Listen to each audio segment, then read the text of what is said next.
를 맞아 나의 복음 나의 선교입니다.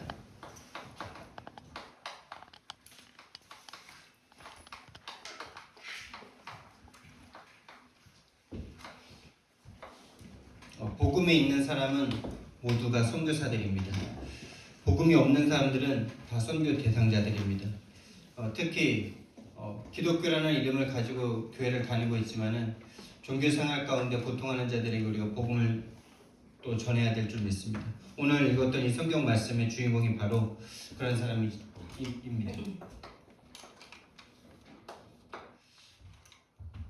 이 바울이라는 사람은요, 종교인 중에서도 특심인 사람이었습니다. 이 종교를 향한, 하나님을 향한, 하나님이란 창조주를 믿고 있었던 이 바울이 엄청 특심인 종교인이었습니다. 이 하나님을 믿는 유대교를 무너뜨리는 이 기독교, 예수를 그리스도라고 믿는 그 사람들을 어떻게 우리가 핍박했는지 조금은 알지 않습니까? 특심 종교인 이 바울을 하나님께서 이 특심 종교인 바울에게 복음을 주시는 이 장면이 바로 오늘 말씀 본문인데요. 살인자였습니다.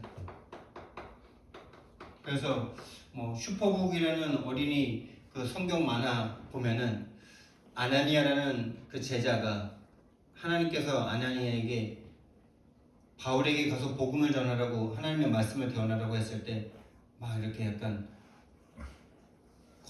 거부감을 나타내는 부분을 볼 수 있었는데요. 진짜 바로 전날까지만 해도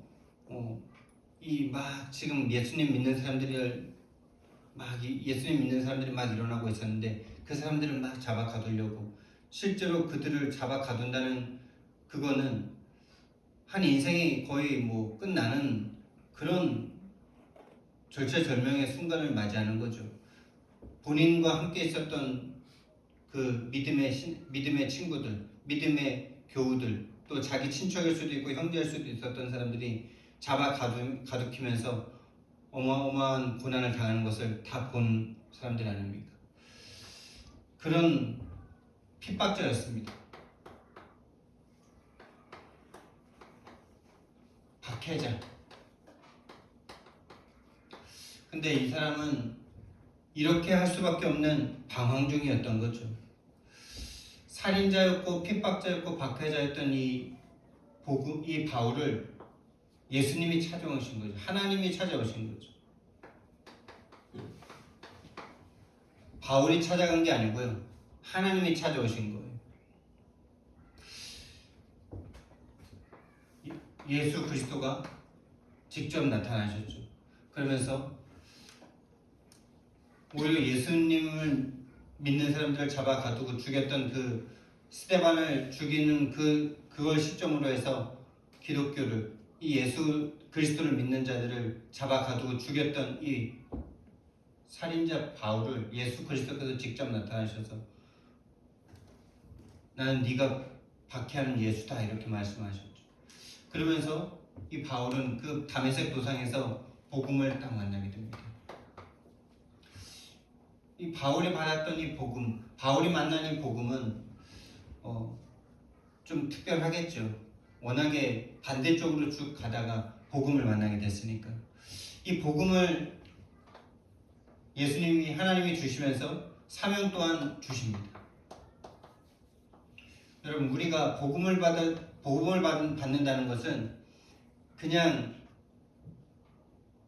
복음만 받는 것으로 끝나는 복음이 아니죠.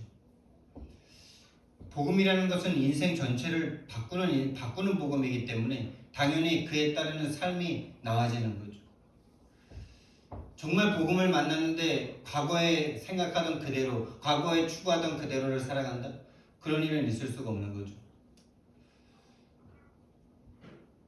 완전 다른 삶으로 나와질 수밖에 없는 거죠. 다시 말하면 생명이죠, 복음. 정말 생명을 얻어버리니 사명이라는 것은 우리의 남은 삶 아니, 진짜 인생이지 않습니까? 생명을 얻으니 생명 안에서의 삶이 새롭게 시작되는 것입니다. 이 종교인으로 특심이었던 이 바울은 생명을 얻음과 동시에 방황이 딱 끝난 거죠.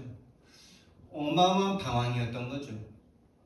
하나님을 정말 잘 안다고, 하나님을 정말 잘 믿으려고 바리새인으로 어마어마하게 복음을, 이 하나님의 율법을 지키기 위해서 철두철미하게 지켰던 바울이었습니다. 근데 그게 하나님을 떠나 유리하고 방황하고 있었던 자기 자신이라는 것을 예수님을 만나면서 딱 알게 됐으니 얼마나 그 한과 그 복음을 전해야 되겠다는 이 사명감이 오늘 2부 예배에 사도행전 20장 24절에서 나오는 것처럼 나의 복음과 주 예수께 받은 사명, 이것을 감당하기에는 나의 생명조차 조금 더 귀한 것으로 여기지 않는다, 이렇게 말을 할 수밖에 없는 거죠.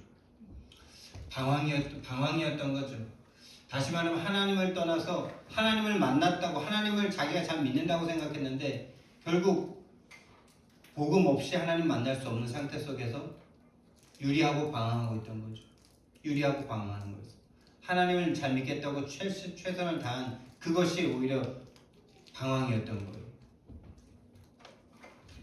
방황이 끝난 거죠. 방황이 끝나고 진짜 인생이 딱 시작되는 거예요. 정말 행복한 인생인 거죠. 그래서 사도 바울이 했던 말 중에 가장 많은 말이 감사해라, 주 안에서 기뻐해라, 이런 것들 아닙니까, 여러분? 본인이 행복하니까, 본인이 기쁘니까 그런 말을 할 수 있었던 거죠. 심지어 감옥에 들어가서도 주 안에서 항상 기뻐해라. 예수님께서 너희들이 예수님 안에 있으니 항상 기뻐해라. 이것이 바로 바울의 복음입니다. 그럼 나의 복음은? 여러분이 받은 복음은 어떤 복음이십니까? 근데 나의 복음인 것 같은데 결국 하나님이 주신 거죠. 하나님의 복음이죠. 하나님이 주신 나의 복음이죠. 여러분, 나에게서 시작된 게 아닙니다. 복음은 나에게서 시작된 게 아니에요. 사도 바울도 오히려 하나님 잘 믿겠다고 최선을 다해서 인생 전체를 들여서 자신을 율법으로 꽁꽁 묶어서 정말 하나님의 말씀에 정도 흠도 없이 본인은 율법을 다 지켰다라고 본인 입술로 말했지 않습니까? 율법을 다 지켰다고. 근데 하나님과 안 맞아. 하나님이 원하는 게 아니야. 하나님을 만나는 행복감이 없어. 나에게서 시작되는 게 아니라, 나에게서 시작되는 게 아니고 하나님이 찾아와 주시는 거예요. 찾아와 주셔야만 하는 거예요. 그게 하나님의 사랑이죠. 그게 하나님의 사랑입니다. 성경 말씀해 보니까 우리를 영세전에, 창세전에, 우리를 짓기도 전에 선택하셨대요. 예정하셨대요. 작정하셨답니다. 이걸 잘못 들으면 이제 막 이것 때문에 이제 지금까지도 계속 싸움이 벌어지는데요. 근데요, 이거는요, 인간의 언어로 그냥 이렇게 표현할 수밖에 없는 거예요. 근데 너무나 맞는 거예요. 예정하시지 않고 작정하시지 않고 선택하지 않았다면요, 어떤 인간도 하나님 믿을 수 없어요. 내가 나를 보니까 그래요. 하나님이 찾아주지 않으면 인간 스스로 절대 안 믿어요. 아무리 핍박이, 아무리 고통이 심하고 아무리 저주 같은 삶을 살아도 절대 예수님 안 믿습니다. 또 아무리 형편이 좋고 아무리 조건이 좋고 아무리 행복한 삶을 살아보세요. 예수님을 믿나? 오직 자기로 딱 돌아가지요. 하나님이 선택해주지 않고 작정해주지 않으면요, 인간은 하나님 믿지 않습니다. 자기가 하나님 되지. 없어도 그렇고요, 있어도 그렇습니다, 인간은. 그래서 정말 믿고, 내가 예수님을 믿고 은혜 받고 구원받아 보면 정말 이건 내가 믿은 거 아니구나. 이건 정말 하나님이 찾아주신 거구나. 하나님이 아니면 난 믿을 수 없는 존재라는 거구나. 이게 점점 발견됩니다.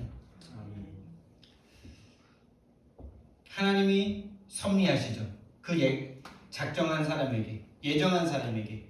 이 섭리라는 것은 구원의 어떤 실질적인 만남을 주시거나 교회를 오도록 인도해 주시거나 이런 것을 말하는 겁니다. 우리 어머니에게 꿈에 나타나신 것처럼, 또 이번에 말씀드렸던 노예 수련에서 만났던 그 목사님이 인생의 답을 찾아 절까지 들어갔는데 거기서 자기도 모르게 하나님을 찾고 있는 자기 자신을 발견하는 이런 거. 그게 하나님의 섭리죠. 그리고 만남을 주시죠. 구원을 찾아오시는 거예요. 찾아오시는 거. 그래서 믿음을 주십니다. 정말 오늘도 지금 이 순간에도 저와 여러분에게 하나님의 은혜가 필요하고 하나님의 간섭하심이 필요하고 하나님이 주시는 믿음이 필요한 줄 믿습니다. 이 믿음이라는 게 정말 있으면 너무나 행복하고 너무나 아무 문제도 아닌 것처럼 보여지는데요. 단순한 것 같은 이 믿음 하나가 없는데 그냥 인생 전체가 그냥 두렵고 불안하고 염려되고 고민되고 그게 당연한 것처럼 또 생각을 하죠. 생각이 되죠. 당연히 그럼 염려하고 고민하고 내가 내 인생 책임져야지 이 생각이 드는 사람과 내 인생 온 것도 내 마음대로 온 것 아니고 내가 죽는 것도 내 마음대로 죽는 것도 아니고 하나님의 손에 다 있구나. 이것이 믿어지는 그 사람은 행복한 인생이죠. 그러니까 하나님께 맡기면 되는 거죠. 다시 말해서 나의 복음 이거는요. 하나님이 주신 이 복음은 하나님께서 이끌어가는 삶이다. 하나님께서 이끄시는 거예요. 그 하나님께 나를 내려놓고 내 것을 드리는 만큼 우리는 행복하고 평안하고 하나님의 역사와 하나님이 함께 하시는 것을 체험할 수 있게 되는 것입니다.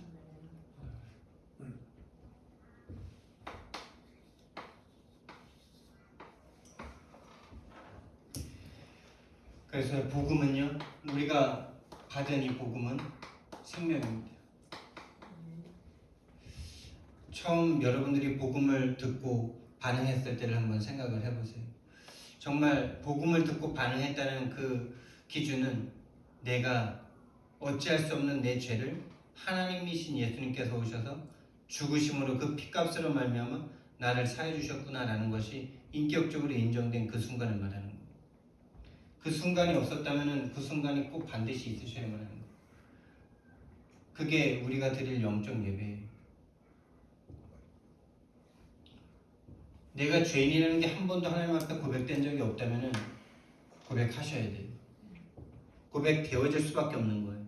한 번 고백되고 끝난 것도 아니고요. 한 번 고백된 그 사람은요, 매 순간 느끼는 겁니다. 내 속에 계속 죄가 올라오는구나. 사단이 살아서 나를 그 죄 가운데 계속 몰아가는 겁니다. 그래서 나는 순간순간 매 순간마다 죽는 그날까지 그리스도가 필요하구나. 복음은 생명입니다. 저에게는요, 진짜 제가 나의 복음을 생각할 때마다요, 답이 없어요, 인생이. 왜 인생은 이럴 수밖에 없는지에 대한 답이 없었어요.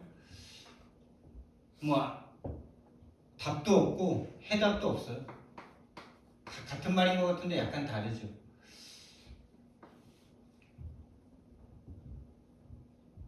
해답도 없고 그냥 이런 것이 없는 인생이.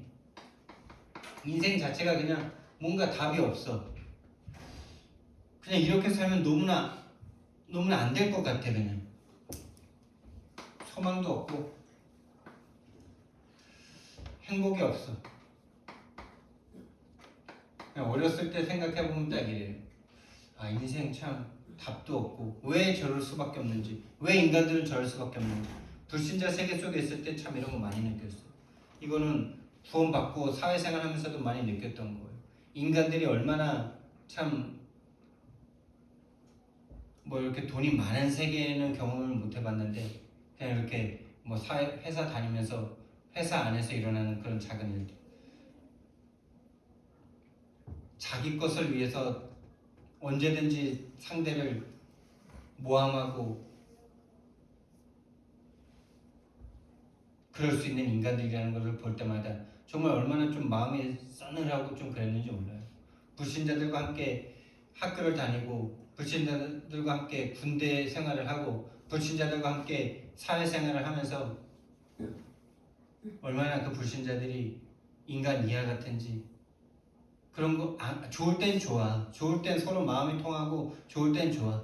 근데 자기 이익과 자기 어떤 뭐에 딱 걸렸을 때는 가차없이 인간들은 상대를 배반하죠.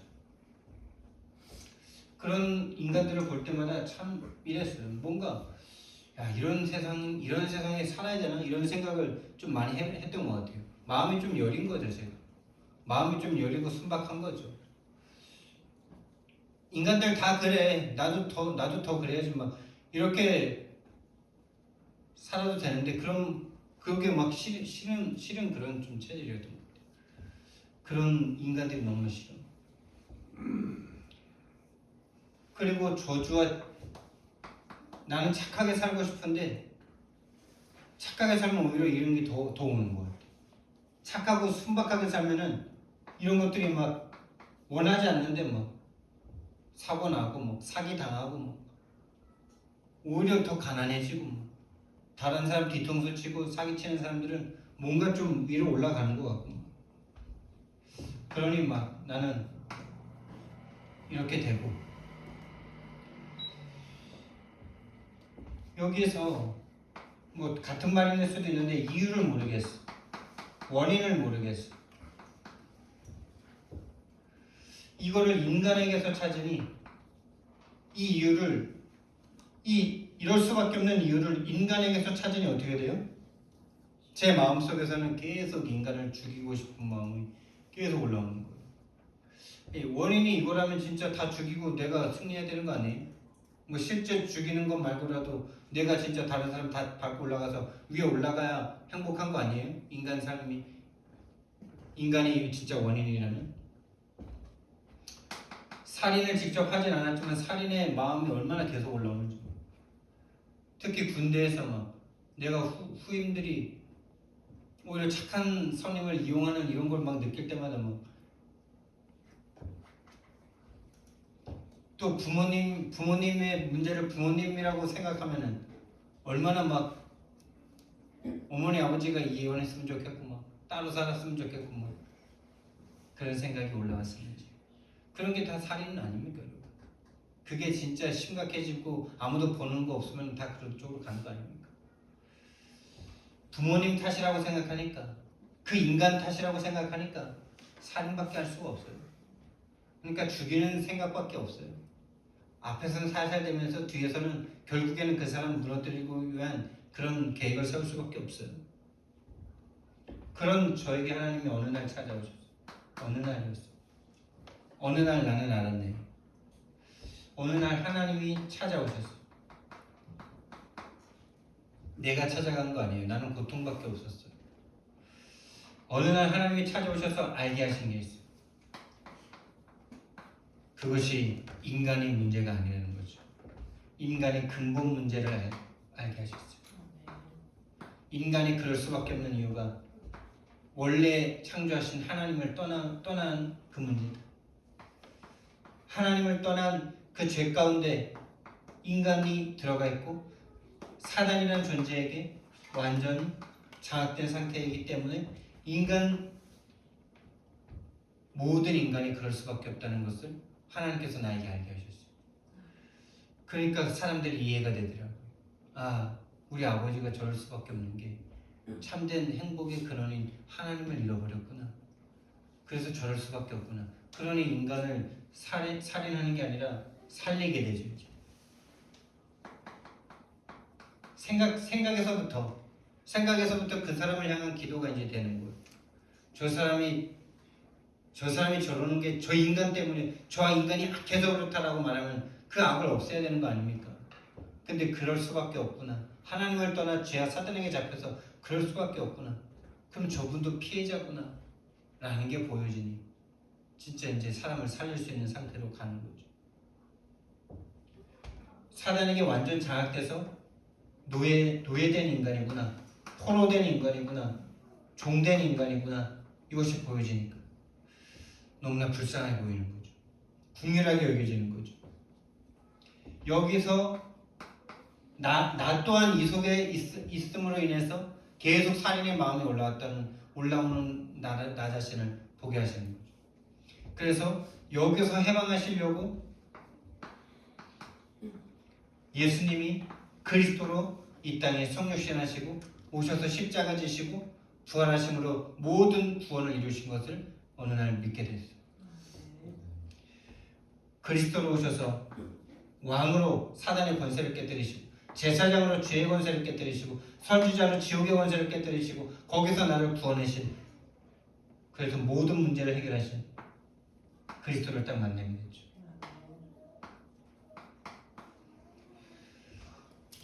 이 그리스도를 만난 그 기쁨은요, 그 기쁨은 이를 헤아릴 수가 없는 거죠.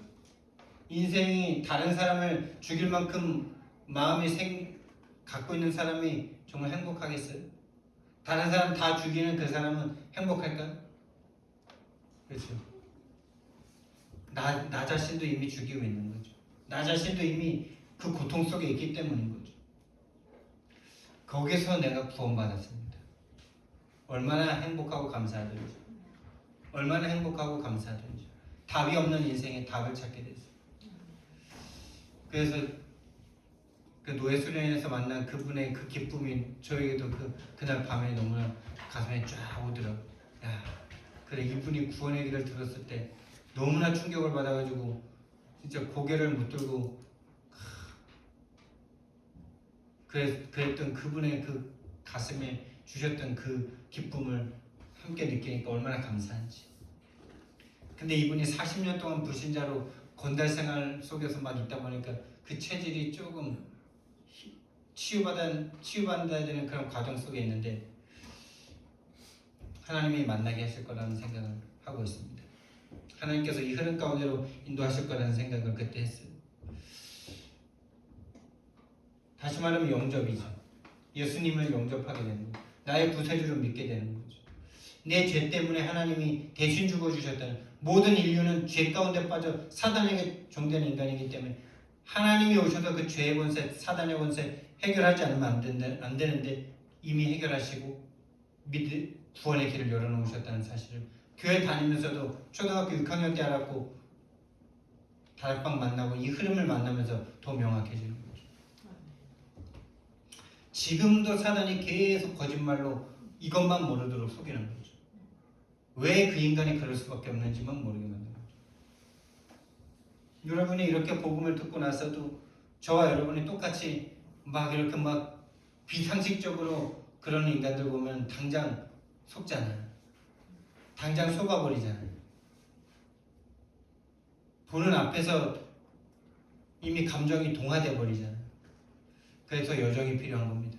계속 나 자신 또한 그 속에 있었던 사람으로 볼 수 있는 상태로 계속 나와 그 사람과 동일한 상태다. 복음 없으면 똑같은 상태다. 거기서 나는 먼저 구원받아서 하나님의 은혜를 받았구나. 근데 그 사람은 아직 은혜를 못 받았구나. 그렇다면 내가 정말 기도해줘야지.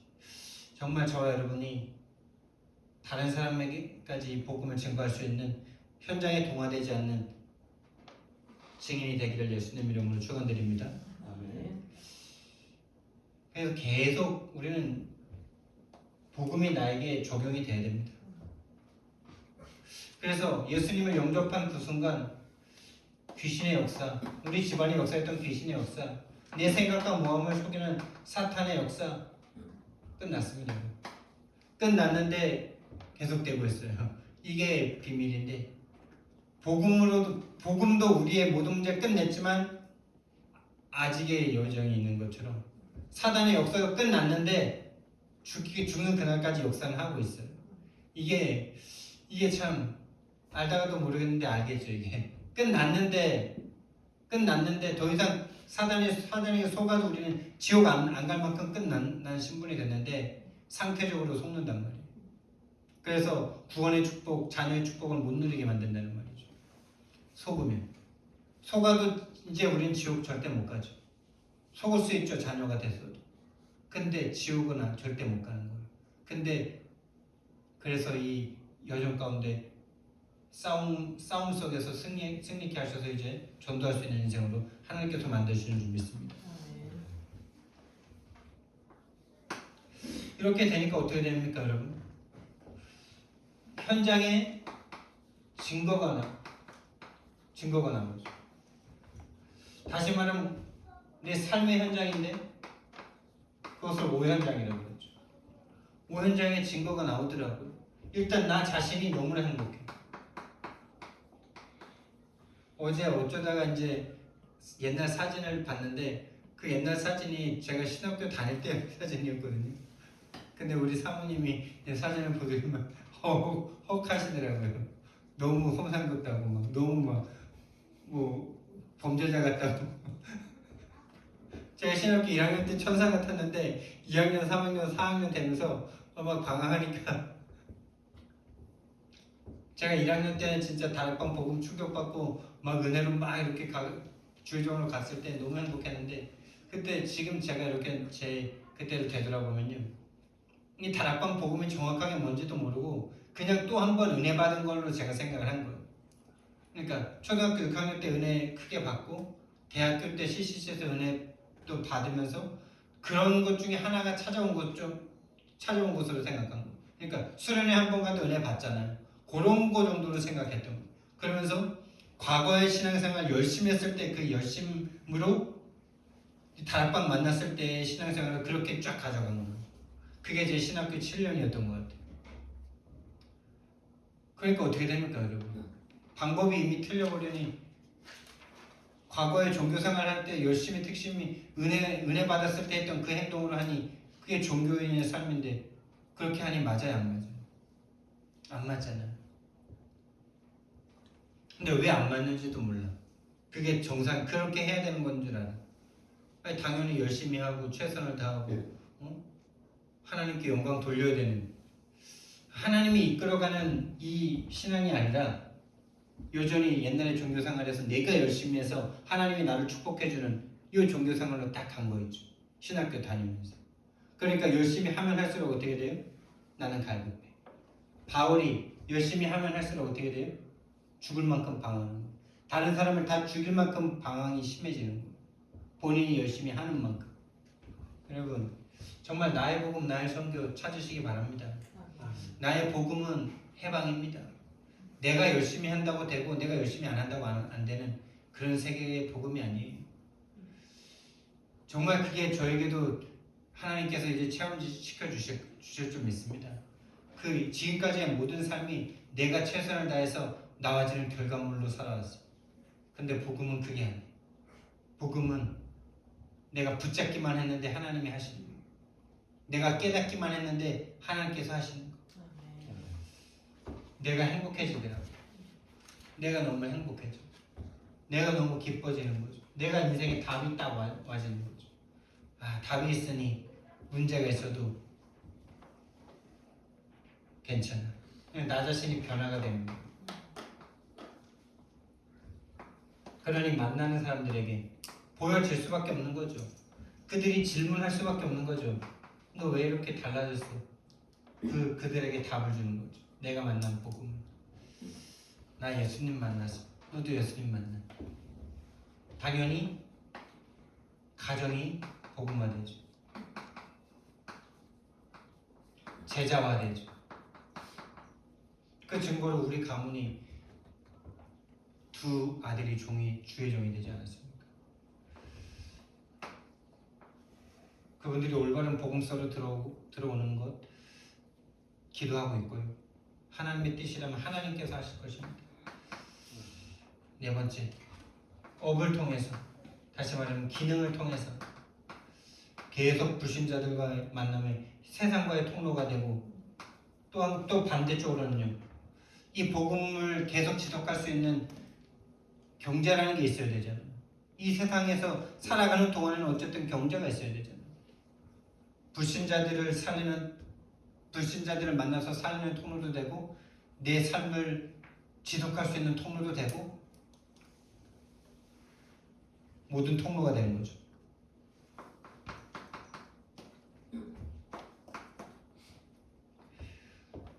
그렇게 되니까 당연히 지역에 가장 문제거리였는데 지역의 가장 문제거리가 변화되면 어떻게 돼요? 지역에 영향 갑니까? 안 갑니까? 지역에 반드시 영향이 가죠. 시골 마을에 제가 제일 못됐었는데 제일 못된 놈이 변해버리니까 영향이 갑니까? 안 갑니까? 문화에 영향이 가죠. 근데 오늘날 이 문화에 영향을 줄 만큼 변화되는 사람이 너무나 적은 시대가 됐다는 거예요. 오늘날 너무나 먹고 살기 편해지고 뭔가 어려움과 가난과 이런 것이 많이 사라진 시대가 되다 보니까 그것이 오히려 기독교를 무너뜨리는 거죠. 오히려 다른 사람들도 더 인격적이고 더 잘 사는 것 같고 뭔가 그렇게 보이고 좋아 보이고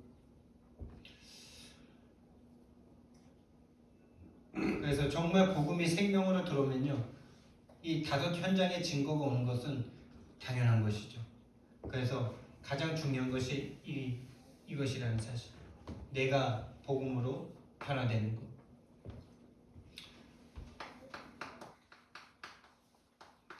이것이 곧 나의 선교인데 좀 더 구체적인 나의 선교라는 것은 해외로 나가는 다른 문화권으로 가서 복음을 전하는 게 선교 아닙니까?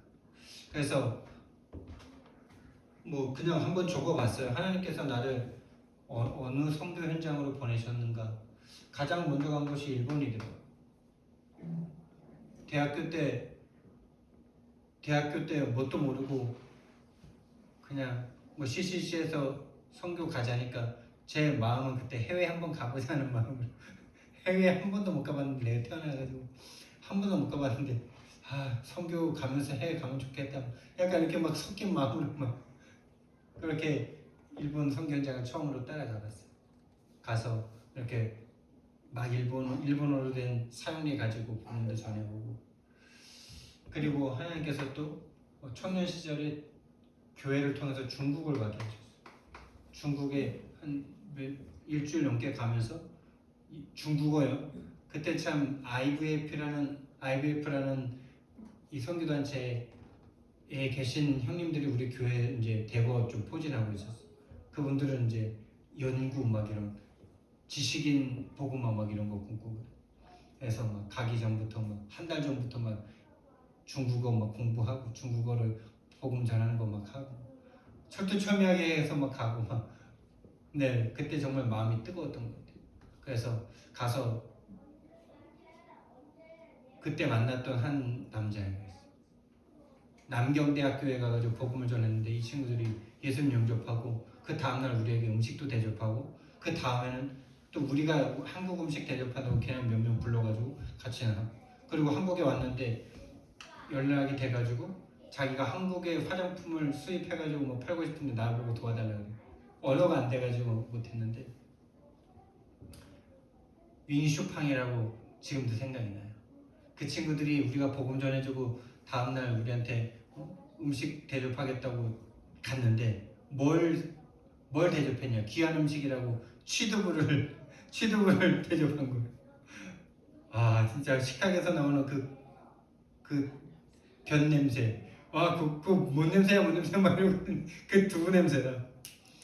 근데 같이 자면은 냄새 맡더니 아예 손도 못 대고 나 한 번 입에 넣었는데 뱉지 못하고 간신히 섞였는데 그런 경험이 있어요. 그러면서 우리 함께교회 성도님들은 뭐 가서 대단한 걸 한 것도 아니지만 선교의 마음으로 해외를 가본 경험은 큽니다. 달라요. 여러분들이 정말 선교 여행에 마음 담고 한번 기도를 해보셨으면 좋겠어요. 그 다음에 하나님께서 이제 일본을 다락방 만나서 일본을 다시 한번 가게 되고 그 다음에 이제 필리핀을 가게 되죠. 필리핀 처음 갔을 때 너무 생생해요.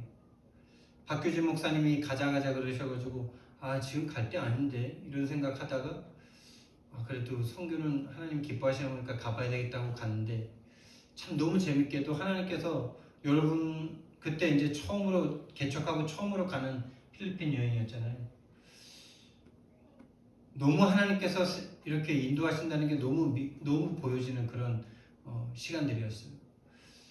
저 말고 이렇게 세 분 목사님이 함께 가셨는데 어떤 한 가장 좀 시골이라는 시골 같은 동네에 들어가서 거기에 이제 뭐 목사들 모아서 메시지 한다 이래가지고 뭔가 막 되게 거창한 건 줄 알았는데 거기는 그냥 나 목사 되겠습니다 하고 이렇게 그냥 이런 교회에서 신학교 열어서 이렇게 신학하겠다는 사람들 오면 그 사람은 그냥 신학생인 거예요. 어떤 우리처럼 막 신학교에 입학하고 이런 게 없어요. 그냥 신학하겠다 하고 여기 와서 앉아있고 목사가 신학이다 하고 가르치면 그게 뭔 소리인지 알겠어요? 제도나 프로그램 자체가 완전 달라요. 그리고 거기는 춥지 않기 때문에 이런 벽돌로 지은 집도 별로 없어요. 돈도 별로 없기 때문에. 부자들이나 이런 벽돌로 집 짓죠. 에어컨 넣고. 에어컨이 없으니까 당연히 이렇게 벽돌로 지으면 못 살죠. 발음이 안 통하니까. 그러니까 못 사는 사람들은 그냥 지붕만 씌우면 집이 따뜻하니까. 거기다 사람 모아놓고 여기가 신학교다 하면 신학교예요. 그런 사람들이 한 20명 모였는데 이게 지금 뭐 어디 지금 거렁뱅이들이 모였는지 지금 신학생들이 모였는지 그런 데들. 근데 그때 이제 박규진 목사님 또 같이 갔던 한참 선배 목사님 이렇게 메시지를 하시고 한 명씩 돌아가면서 메시지를 하는데 하나님이 저기 처음 선교다 보니까 그분들은 이제 많이 가봤고 나는 이제 다락방 안에서 개척하고 처음 가다 보니까 마음이 뜨겁잖아요. 그리고 그때 이제 막 그때 여기 분포 강부산 만나가지고 뭔가 그 말씀에 체험도 있고 이러다 보니까 마음이 뜨거워서 계속 기도를 했단 말이에요. 내가 내일 메시지를 하는 걸 놓고 엄청 기도했단 말이에요. 그러면서 딱 메시지를 했는데 거기 있는 많은 분들이 은혜를 받고 함께 갔던 목사님들도 막 은혜를 받고 뭐 그런 일들이 필리핀 첫 선교에서 참 있었던 일들입니다. 그러고 나서는 이제 계속 최 목사님과 이 흐름 가운데서 함께하는 선교를 계속 갔죠. 그때도 이제 필리핀 지금 한 4번 이상 간 것 같고 지난 연도에 미국과 멕시코를 처음으로 가보게 되고 스페인이라는 곳도 처음으로 가보게 되고 미국 멕시코는 2번을 가게 되고 또 가장 마지막으로 태국을 갔었죠. 그리고 한 번 한 번의 선교가 머릿속에 다 들어와 있어요. 하나님이 뭔가 대단하고 뭐 안진뱅이라고 막 이런 건 아닐지라도 그때 그 장소에서 주셨던 은혜들이 내 삶 속에 딱 있다니까. 그리고 그때마다 함께하는 여기서부터 이제 함께 교회와 함께 여러분과 함께 갔던 선교 여행이죠. 그때마다 여러분과 저에게 하나님께서 주셨던 마음들 다 기억에 남아있죠. 그래서 정말 하나님께서요 앞으로도 나의 현장과 나의 교회 나와 교회와 현장에 다시 말하면 오현장이죠. 오현장에 주셨던 하나님이 함께하는 전무후무한 응답을 가지고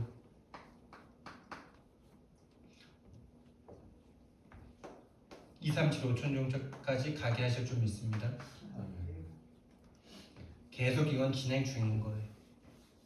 계속 진행 중입니다. 그래서 세계 선교 현장을 갈 때마다 뭐 동남아 뭐 이런 데는 동남아 뭐 여기 동남아 중에서 여기는 그래도 괜찮은 데죠. 이런 데는 참 사람 살기 힘들잖아요. 이 멕시코도 그렇고 뭐 이런 데는 그래도 사람 살기는 조금 괜찮은데 어쨌든 타국에서 살고 있는 거잖아요. 그래서 그곳에서 살고 있는 분들 자체가 너무나 귀하게 보이는 거예요.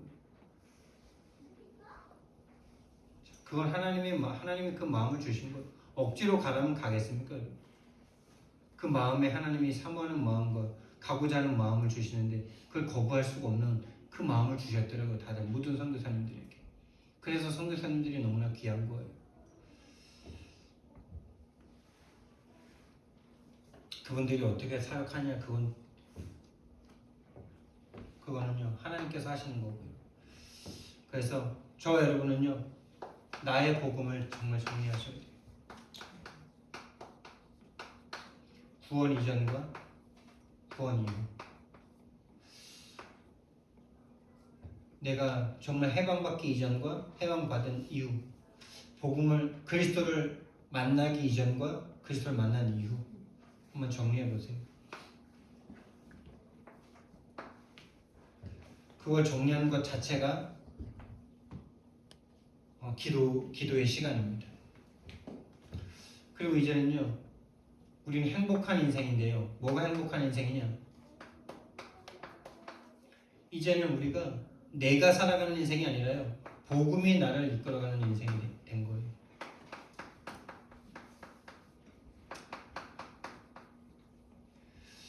복음이 목적이 되고 복음이 수단이 되고 복음이 삶의 방법이 되는 그런 삶. 다시 말하면 흐름 속에 내가 들어간 삶이죠. 내가 내 인생의 흐름을 만드는 것이 아니라 하나님의 흐름 속에 내가 내 인생을 맡기면 되는 그런 행복한 삶인 줄 믿습니다. 이 행복한 삶을 좀 회복하셔야 돼요. 이걸 회복하는 시간을 5분 하라는 거예요. 5분씩 3번 이 행복한 시간을 가지라고 말하는 게 바로 그 정시기도 정시예배와 같은 말인 거죠. 그래서 행복한 시간을 회복하시기 바랍니다. 하루 3번 해보시기 바랍니다. 그래서 정말 선교 대회가 이제 이번 주에 본격적으로 시작되는데요. 수요일, 목요일 선교사님 합숙이 있고 금요일에 선교 대회가 있습니다.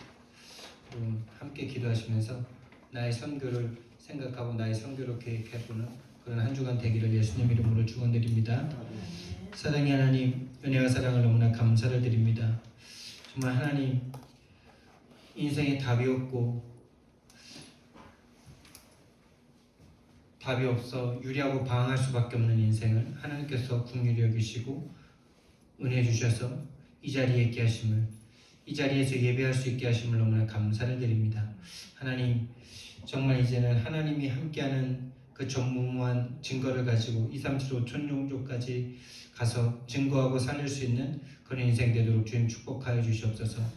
하나님, 정말 하나님의 흐름 속으로 하나님이 이끄시는 복음이 나를 이끄는 그 삶 속으로 들어가는 시작이 되어지는 이번 한 주간 되도록 주님 축복해 주시고 26차 세계 선교 대회를 하나님 기억하시고 정말 전 세계 각 곳에서 정말 선교하고 계시는 모든 선교사님들을 축복해 주시고 정말 하나님 또한 이번 한 주간 선교사님들을 위해서 기도하며 정말 함께 기도해야 될 선교사님을 만나는 만남의 축복도 하나님께서 허락하여 주시옵소서. 감사드리며 예수 그리스도 이름으로 기도드렸습니다. 아멘.